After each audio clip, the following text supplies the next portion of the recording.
একটা ব্যাপার নিয়ে আমাদের একটু দ্বিধা ছিল। সেটা কালকে পুলিশ কমিশনার অফিসে আমরা বসে একটা আপোষ হয়েছে যে তারা ওই বাসটা বন্ধ রাখছে এবং আমরা স্ব ডিস্ট্রিক্টে যে বাসগুলো বন্ধ ছিল সমস্ত চালানোর জন্য অনুমতি ওখানে হয়। সেখানে ডিসি প্রতিনিধি মহোদয় ছিল এবং আমাদের ডিসি ট্রাফিক ছিলেন, ওনাদের নেতৃত্বে, পুলিশ প্রশাসনের নেতৃত্বে আমরা সবাই মেনে উঠে আসি। তারপরে শ্রমিকদের যে দাবি সেটাও কিন্তু পূরণ হয়েছে। আমি আশা করব যে নাটোরের সঙ্গে যে শ্রমিকের একটা ঘটনা সেটা তারা কিন্তু পূরণ পেয়েছে।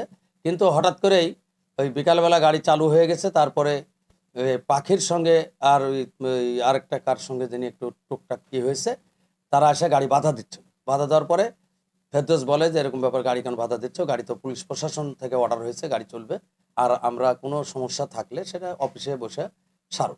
আর এতে তারপর থেকে ওরা একটা বিরোধী গ্রুপ আছে, তারা আর কি একসঙ্গে হয়ে পাখির চেম্বারে হানা দেয় এবং বিভিন্ন জায়গায় শ্রমিকদেরকে গাড়ি চালাতে, আমাদের বাইরের গাড়ি সবাই চলতেছে, ঢাকা কোচও চলতেছে, কিন্তু ওই লোকাল গাড়িকে ওরা বন্ধ করার জন্য একটা বন্ধ করতেছে এবং সেই নিয়ে আর কি উত্তেজনা সৃষ্টি করতেছে। এটাই আর কি আমাদের মূল। কিন্তু এটা স্বাভাবিক হয়ে যাবে ইনশাল্লাহ। এটা মহানগর পদক্ষেপ নিচ্ছে এবং পুলিশ প্রশাসনকে বলা হয়েছে যে তারা সঠিকভাবে যেন গাড়ি, যেহেতু পুলিশ প্রশাসনের নেতৃত্বেই আসলে গাড়িগুলো চালু হয়েছে, সেহেতু কোনো সমস্যা থাকলে তারা প্রশাসনকে এবং আমাদের মন্ত্রী মহোদয় আছেন এবং আরও আমাদের ঊর্ধ্বতন কর্মকর্তা তারা জানাবে, তারা ইনশাল্লাহ সমাধান করে দেবে।